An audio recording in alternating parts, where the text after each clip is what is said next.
This video is a quick introduction to mutations. So what's a mutation? Well, a mutation is a change in the DNA or RNA sequence of an organism.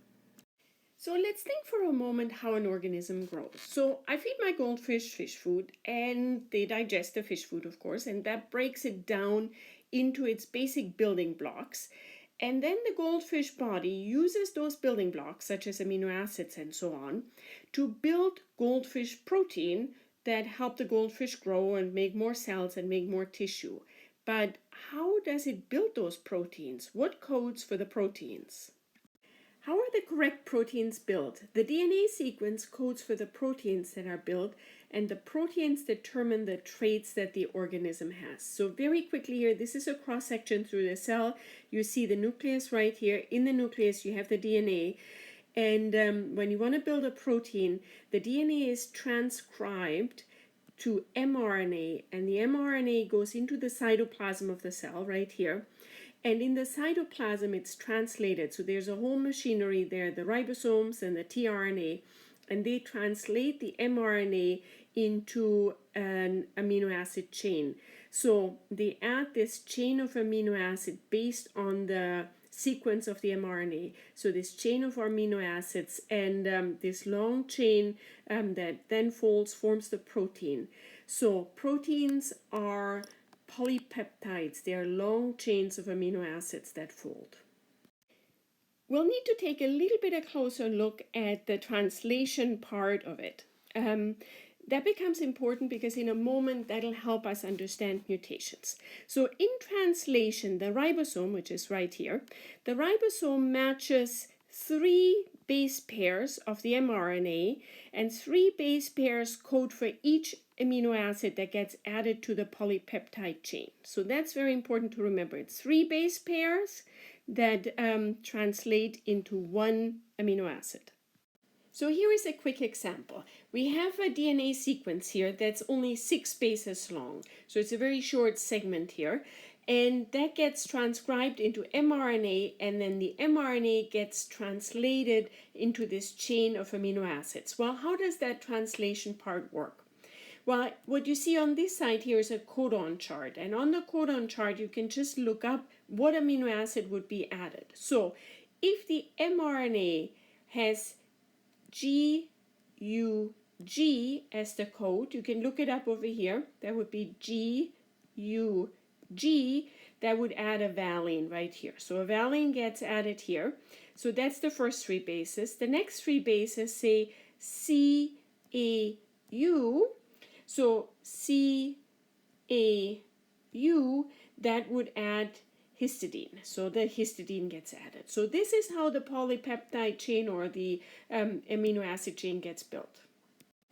So what happens when there is a change in the sequence? Well, any change in the sequence of either DNA or RNA is a mutation.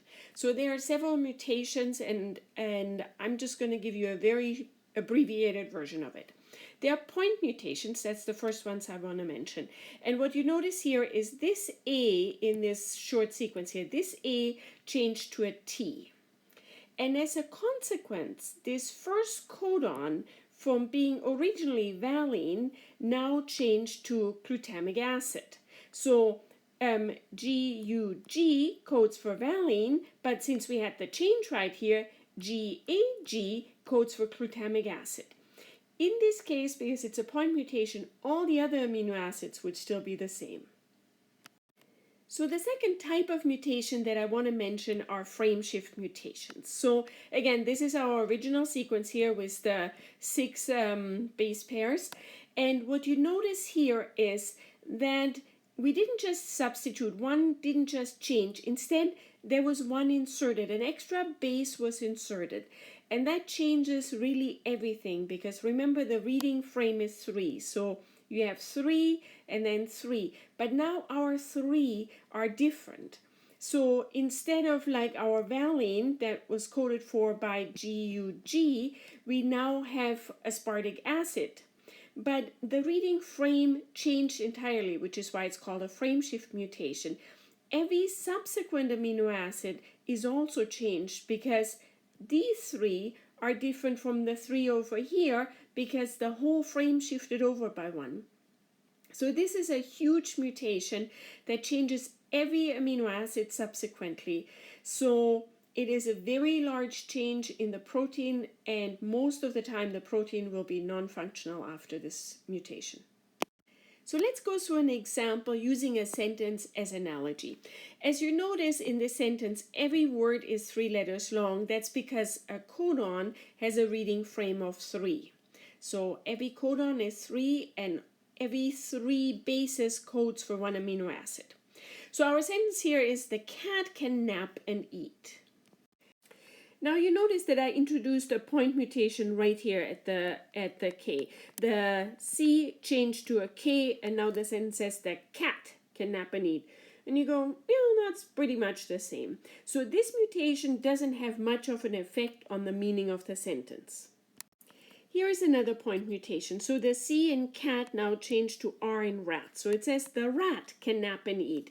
And you go, that sentence makes sense, but the meaning has changed now. This is a mutation that changed the meaning of the sentence. That would be like a protein that has a function, but it's a different function. Now I introduced the frame shift mutation. So what you notice is there was an insertion of this letter K. I left it in the same location, so there was an insertion. It didn't replace a prior letter, it just inserted. And that shifts the entire reading frame over. So the is still the same, but everything after the insertion shifted over. And the reading frame still has to be 3. So now your sentence doesn't make any sense. There are no words there. It doesn't make any sense. That would be like a protein that loses its function because all the amino acids that come subsequently, they don't have the function, they cannot perform the function of the original protein. So here is a different type of frame shift mutation. What you notice here is a deletion. And again, the deletion shifts the entire reading frame over. Your words are still always 3 letters long. And so none of the words here make sentence. The is the same, and after the deletion, the whole reading frame shifts, and every word subsequently makes no sense. That's very much the same as in a protein, where a deletion in the DNA sequence will lead to like all wrong amino acids, and so the protein would have no function. It would not make any sense in the cell. So these are examples here of point mutations right here. These are examples of frame shift mutations. Here you have an insertion, and right here you have a deletion. So sickle cell anemia is an example of a point mutation. Hemoglobin transports oxygen in the blood, and hemoglobin consists of amino acid chains. And in sickle cell anemia, there is one point mutation, so that one of the amino acids is changed from one amino acid to another. And that results in a change of the shape of the red blood cells. So normally they're quite round and quite smooth and easily can pass through the capillaries and everything. In sickle cell anemia, because of that one amino acid change, they shape differently and they cause this sort of sickle shape. And that sickle shape is kind of sharp and also sticky and gets tangled up with each other. So what happens is, instead of passing smoothly through capillaries, it sort of clogs them up and prevents the blood flow. So it has very far-reaching consequences. So what causes mutations? Well, some mutations actually arise spontaneously, most commonly when DNA is copied over, either during replication, when you make a second set of the DNA when cells split during mitosis, or transcription. So it's copied over, long segments are copied over, and once in a while the wrong base pair gets put in. Imagine you copying over a whole page in a novel, letter for letter. If you copy all of that, will you once in a while accidentally put the wrong letter? Yes. And that would be like the equivalence of a mutation. Do you proofread afterwards? Yes. And your cells also have proofreading functions that capture most or catch most of the mutations and correct them right then. But some mutations arise spontaneously and stay in the DNA. The other thing that causes mutations are mutagens. And mutagens is anything that will damage the DNA, either by sort of like an insertion or a break of the strand or something like that. Very commonly, that's chemicals such as chemicals that you find in cigarette smoke. Or other chemicals. Sometimes you will see this warning sign, and this warning sign right here actually says this is a mutagen. And generally, mutagens are also carcinogens. They're cancer causing. The other thing that causes damage to DNA and therefore mutations is high energy radiation, such as UV rays, X-rays, gamma rays. They will cause double-stranded breaks, single-stranded breaks, accidentally deleting a base, and so on. So all of them introduce a change or damage to the DNA that needs to be fixed later, and in the fixing sometimes a change is introduced. So these all are causing mutations. So we often think of mutations as all harmful, but that's not correct. Mutations can be either harmful, neutral, or helpful.